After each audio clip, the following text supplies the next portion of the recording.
Olá, pessoal. Bem, na vídeo de hoje, então, a gente vai continuar com a aula de reações químicas.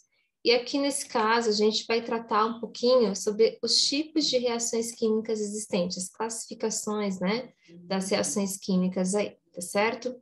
Então, as reações químicas, elas podem ser classificadas de várias formas, tá? A gente vai ver as principais aí. Então, uma reação, eu posso ter as reações chamadas reações de síntese ou reação de adição. São aquelas reações em que eu tenho duas substâncias ou mais substâncias reagindo e produzindo uma única substância mais complexa, tá? Como a gente está vendo aqui no esqueminha aqui embaixo. Então, o A reagindo com o B forma uma única substância, AB. Isso é uma reação de síntese, uma reação de adição, tá? Então, por exemplo, aí, o magnésio reagindo com o oxigênio forma o óxido de magnésio, percebem? Aqui eu tenho duas substâncias reagindo e formam só uma única substância. Então, uma reação de adição. Outro exemplo também, né? Para não ficar na substância simples e para a substância composta. O óxido de cálcio reagindo com a água, forma o hidróxido aí de cálcio, tá? Então, mesma coisa, né? Duas substâncias reagiram e formaram só uma única substância, nesse caso, hidróxido de cálcio. Isso é uma reação de síntese. Eu poderia ter aqui, entre as substâncias reagentes, 3, 4 substâncias formando uma única, também seria uma reação de adição, tá? Reações aí de decomposição ou reação de análise. A reação de decomposição, digamos que é o oposto da reação de adição, né? Então, na decomposição, tem uma única substância que vai se dividir em duas ou mais substâncias mais simples. Percebe que é o contrário da adição, né?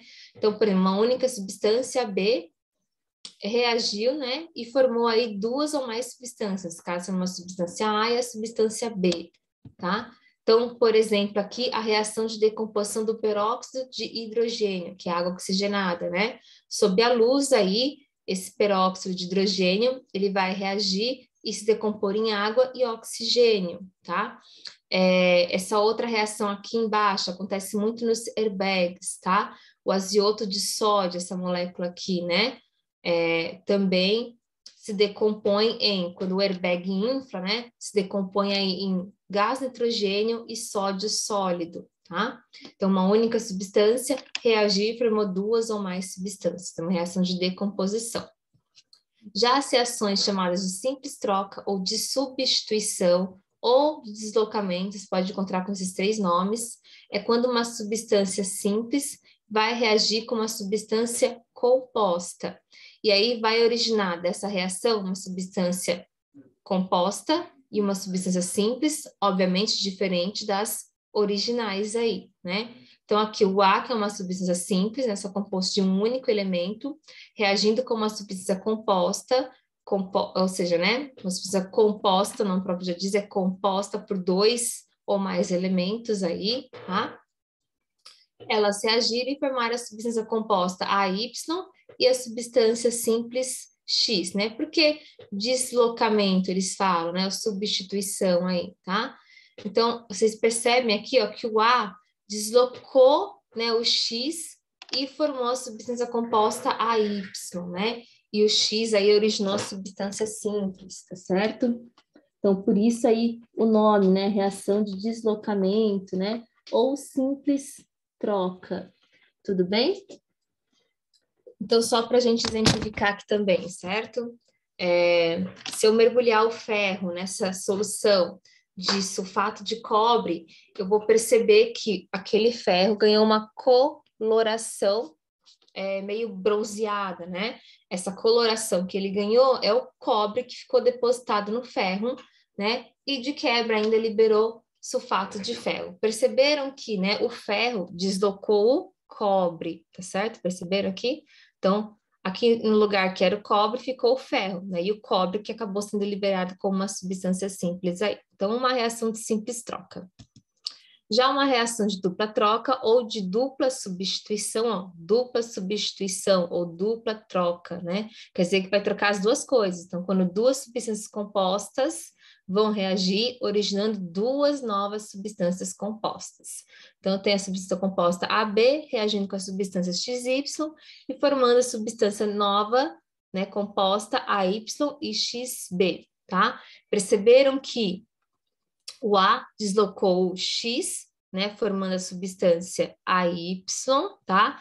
E aí o X, né, no lugar aqui, no X, na verdade, ficou no lugar do A, né, formando a substância XB, por isso dupla troca, tá? Trocou os dois de lugar, né? Então, por exemplo, né, se eu mergulhar não, perdão, né?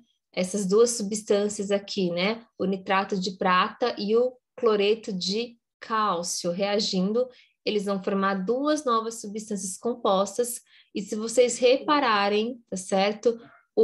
A prata, né, o Ag, entrou no lugar do potássio aí, tá certo? Formando o cloreto de prata, e aí o potássio, que ficou sozinho, entre aspas, né, se ligou aí ao ânion nitrato, formando o nitrato de potássio. Tudo bem? Alguns casos especiais aí de algumas reações químicas, né? Eu tenho uma reação chamada oxirredução, que são aquelas reações em que eu tenho transferência de elétrons entre os átomos envolvidos na reação. Então, a oxidação, por exemplo, de ferro, né? De qualquer material feito de ferro, por exemplo, né? Que a gente fala, o ferro oxidou. O que é isso, né? O que é oxidar pela química, tá? Ó, oxidar, dar elétrons, tá certo? Quer dizer que o elemento doou elétrons, tá bom? Nesse caso, realmente o ferro oxidou e doou elétrons, se vocês perceberem aqui, né? O número de elétrons do ferro inicialmente era 0, e aí como ele doou os elétrons, ou seja, ele perdeu elétrons, ele ficou mais positivo, tá? E o oxigênio aqui, né? O ferro, ele reage com o oxigênio atmosférico. O ferro, a que a gente chama que ficou reduzido, ou seja, né, foi o elemento químico em que ganhou aí elétrons, por isso que ele ficou mais negativo aqui em cima, estão vendo? Tá bom? Então, essa é uma reação de oxirredução, quando tem transferência de elétrons aí. A combustão é um outro caso especial de uma reação química e é um caso especial aí de uma reação de oxidação também. Só que, nesse caso, é uma oxidação que vai produzir energia ou na forma de luz ou na forma de calor. Essas reações aqui, a reação de combustão, né, elas dependem quase sempre aí da presença do oxigênio atmosférico também.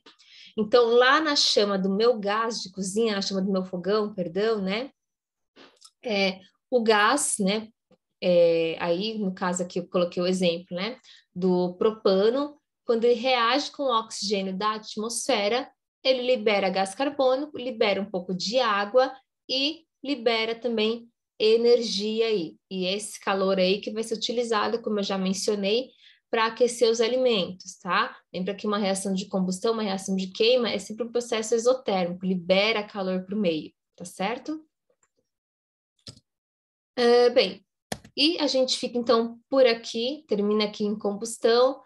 Dúvidas a gente tira aí na próxima aula presencialmente, tá certo? Até, pessoal!